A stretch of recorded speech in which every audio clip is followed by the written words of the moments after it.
Hello and welcome you all. Students, there was a special demand that I explain the details of rigid body dynamics or rigid body kinematics.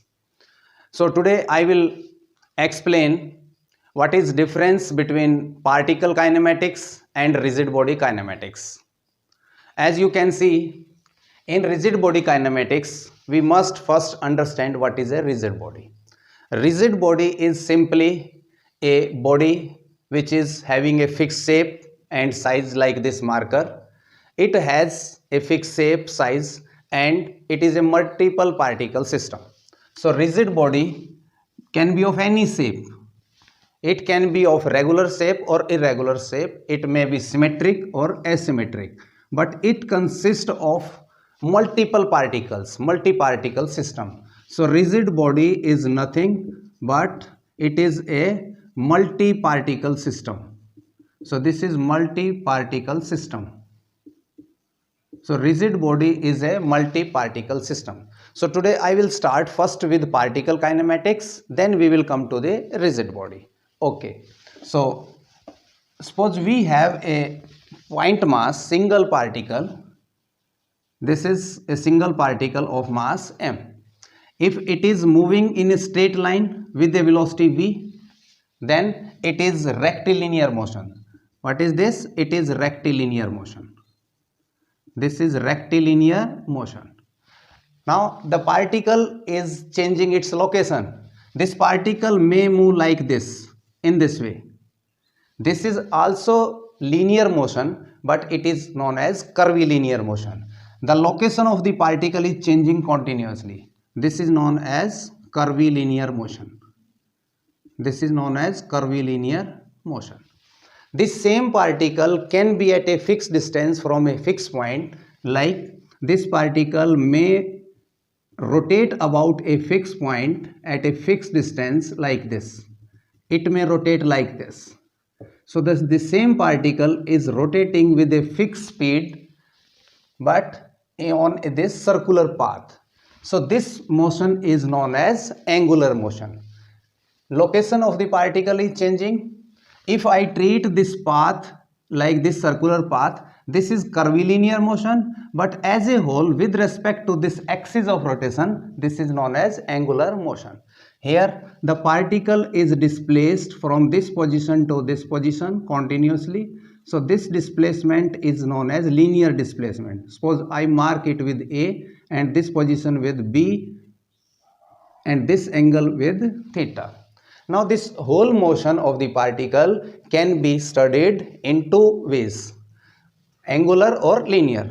If I treat it as a linear motion, then in case of particle moving from A to B via this path, so this shortest distance, this is linear displacement. This is AB, this is known as linear displacement. And this linear displacement can be represented by any letter like ds. This is linear displacement. And this angle is the angular displacement. This angle may be very small, so I can write it d theta. If angle is very small, this can be written as d theta. So this d theta is also having some sense of rotation. You can say we are moving in this path in a anti-clockwise. This rotation is anti-clockwise. Then this rotation may be clockwise also. So in angular motion, we have two sense of rotation, either clockwise or anti-clockwise. So in this way, this is clockwise. This is clockwise rotation. And this case is anti-clockwise. In both the cases, there will be angular speed as well as linear speed. First, let me differentiate between linear motion and angular motion. So this is linear displacement ds, this is linear displacement, and this is angular displacement d theta. This is angular displacement. If the angular displacement, or you can say the rate of change of angular angle, that is angular speed, if the rate of change of this linear displacement or linear distance is covered, that is linear speed. So we can write v linear velocity is equal to v is equal to ds upon dt. In the same way, angular velocity is represented by omega, that is equal to d theta upon dt. This omega have only two directions. For clockwise rotations, this omega will be outward, perpendicular to the plane of rotation and outward. And for this anti-clockwise, this is for clockwise. Clockwise it will be inward. For anti-clockwise it will be outward. For clockwise rotation, this is clockwise rotation, the omega angular velocity will be inward, and for anti-clockwise rotation this omega will be outward along the direction of thumb. Okay, now there is a relation between this angular displacement and this linear. You know, in circular motion, this circular path, the length of the arc, that is dl, and this is radius r, this angle is d theta, then this theta is always equal to L over R, or you can write L is equal to R into theta. So if I differentiate it, very small displacement, this dl, that will be equal to R into d theta. R is constant in magnitude. If I divide it by dt, then it will be denoted as linear speed v, and this will be as angular speed omega. So we got the relation between linear speed and angular speed for particle kinematics. This particle was moving on a circular path. It has a linear speed v and it has an angular speed omega, that is perpendicular to this plane of rotation and outward. This is omega, direction of omega. So relation between this v and omega, that is v is equal to r into omega. And in vector form we can write it, this vector v is equal to omega cross r. Reason is that the sense of rotation is anti-clockwise, then omega is upward. V is in the plane of the rotation and r is outward. If we will take the cross product of this omega and r, that will be in this direction, omega cross r. We cannot write r cross omega. Now this was about particle kinematics. Now if I replace this particle with a single rod, then that will be the rigid body kinematics. So I am going to replace this particle with a single rod, just like this marker. This is a rigid body. It can be rotated like this, like this. It has multiple particle system. So now this is the rigid body of in the shape of a cylinder of length L. It has multiple particles. Suppose I take this particle, this particle, this particle. There are many particles. If this rod remains in the same position, it means if I draw a horizontal line, then every particle is making a certain angle with respect to this. If I join all these particles, the distance between the particles remains fixed with respect to time, and this angle may change, like this angle. This is the angle initially made by particles with respect to this line. If this angle is not changing, only location of the body is changing, that it will be pure translational motion. Like this, if I move it in this direction, in this way, every particle is moving this side. Every particle is moving this side without changing the orientation of the body. Here orientation of the body is not changing. Each particle is going, this particle is going in this direction, taking this position. This particle is going, taking this position. This particle is taking this position, this, in this way. So this is pure translational motion. There is no rotation. If the same body is changing its angle like this, I am redrawing it. The same rigid body, in this case, this particle is stationary and these particles are rotating about this fixed point, then its further position will be like this. This was the initial angle and this is moving from this angle to this, like this. Every particle is changing its angular displacement by a small angle d theta. If this angle is theta, this will be d theta. So here this particle, this is fixed, and about this particle, each particle is moving, but their angular speed will be same. Omega will be d theta upon dt. This is angular speed. This is angular speed, but their linear speed will be different. You know v is equal to r omega. So the linear speed of this particle will be greater than this particle. Then this particle linear speed will be decreasing. This is moving with a high speed, this is moving with less speed, less, and this is at rest. This is pure rotational motion. Here axis of rotation is fixed, so this is pure rotational motion. So in this case there is no translational. Sometimes overall the location of the body is changing and axis of rotation may not be fixed. In that case there are two kinds of motion, that is translational plus rotational. Suppose we throw this marker in space and it is spinning as well as moving, then what will happen? In that case, suppose this marker initially was in this vertical position. After some time its orientation is changed like this, in this way. After some time this takes this position and again this position like this. So here this is spinning like this with an angular speed omega. Here the axis of rotation, this axis of rotation is also moving. Axis of rotation is not fixed, and body as a whole is in translational motion also. So this center of mass is moving with certain speed. Suppose I call it VCM, velocity of center of mass. So this is translational motion and this is a rotational motion. So the motion of the rigid body is divided into two parts. First is translational, means here linear motion of the center of mass. This is translational,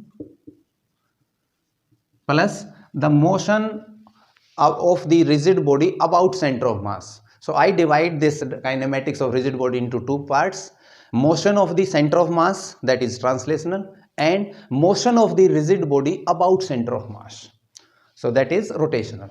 So translational plus rotational. So it has total energy due to translational motion plus due to rotational motion.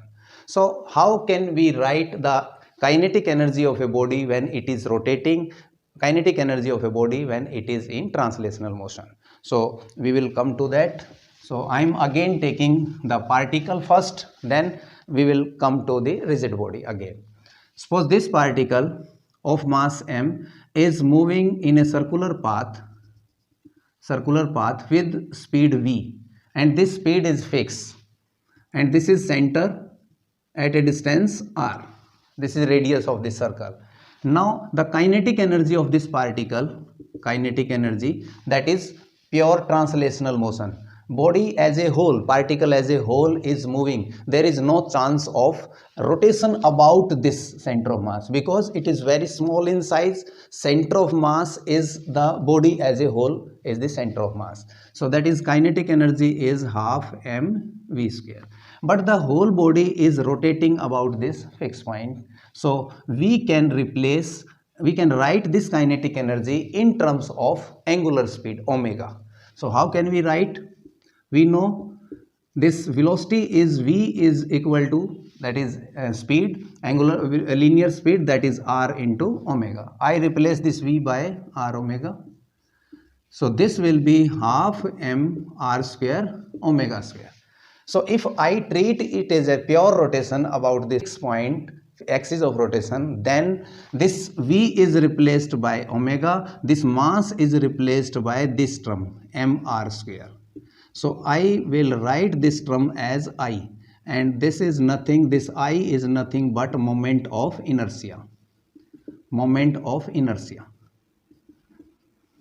Now what is this term inertia? Inertia is related to mass of the body. Now what is this moment of inertia? In rotational motion, this moment of inertia plays the same role as played by the mass in linear motion. This mass plays the same role in linear motion. The same role is played by moment of inertia in rotational motion. To make you understand this in a better way, I replace this particle, small particle, by a rigid body of length of a rod of length L. Suppose this marker. I replace this by a rigid body. Suppose. So I replace it by a rigid body. Then if this is a rod and it is rotating with the same angular speed, this point is fixed, this is the axis of rotation, and this is moving with a velocity v in this circle, and this rigid body has multiple particles. So every particle is moving in a circle. Suppose these are the particles. This is the center of mass of the rigid body. Center of mass is a point at which the entire mass is supposed to be centered. So this is the center of mass. So every particle is moving. The center of mass is moving in this circle.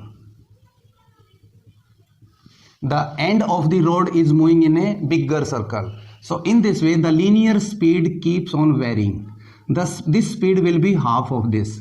If it is rotating with an angular speed, the angular speed is suppose omega, then the linear speed, this v will be L omega. If the length of the rod is suppose L, the linear speed of this end will be L omega.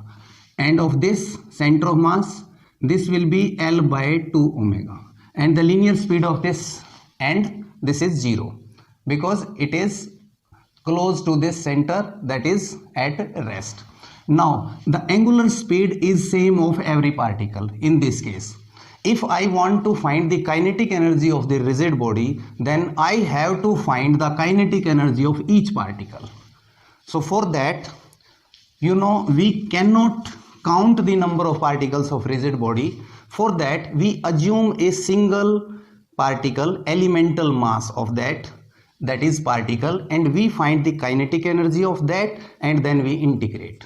So let's find out, let's calculate. So I am calculating.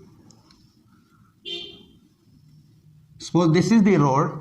It consists of many particles. Mass of the rod is m, and there is a small particle of mass dm.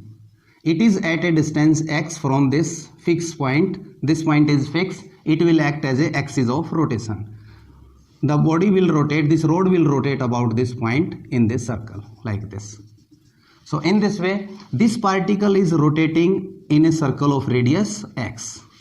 So its kinetic energy will be, that is half into mass is dm into its speed we can calculate. Suppose its speed is v dash. So that is v dash square. Now what will be the value of v dash? We know v is equal to r omega. So in that case, this will be half dm into v dash. It is at a distance x, rotating with angular speed omega. So v dash will be x omega. This will be whole square. Now what is this dm? This is the mass, small mass, and if I integrate it, that dm integration will be total mass of the rod. So we can put the value of dm. How will you put the value of dm? The mass per unit length of the rod. Total mass is let m, length is L, so mass per unit length is m upon L, and length of this small element, if this distance is x, this will be dx, so multiply it by dx. So the small mass of this element dm is m by L into dx. So we can put here, this is m upon L into dx into x square omega square. So this is kinetic energy of this particle only. I have calculated the particle's kinetic energy only. Now if I want to calculate the kinetic energy of rigid body as a whole, I will sum it up by using the integration. So let's calculate. Total kinetic energy will be equal to integration of this term, and this will be m upon 2L, this into omega square, and this will be x square into, this will be dx. This is x square into dx, and integration of this. Now this small element may be part of this rod. This may be at the center or this may be at the end. So taking limit 0 to L. So this will be m upon 2L omega square. Integration, you know, this is x cube upon 3. So this will be m omega square upon 6L. Limit is from 0 to L, that is L cube. And we get the total kinetic energy of the rigid body of this rod when it is having a pure rotation about this fixed point, that is 1 by 6 m L square omega square. So this I have calculated using the concept of linear motion. Now we can calculate the same kinetic energy using the concept of angular motion. For that we need the angular speed, and in place of mass we will need moment of inertia. And as we have discussed already, the moment of inertia for a particle, single particle of mass m rotating at a distance r, that is moment of inertia for small particle, that is mr square. That is the basic definition of moment of inertia of single particle. If I want to calculate the moment of inertia of the rod which is rotating about this fixed point, that is pure rotation, I can calculate directly the same result using this formula, half I omega square.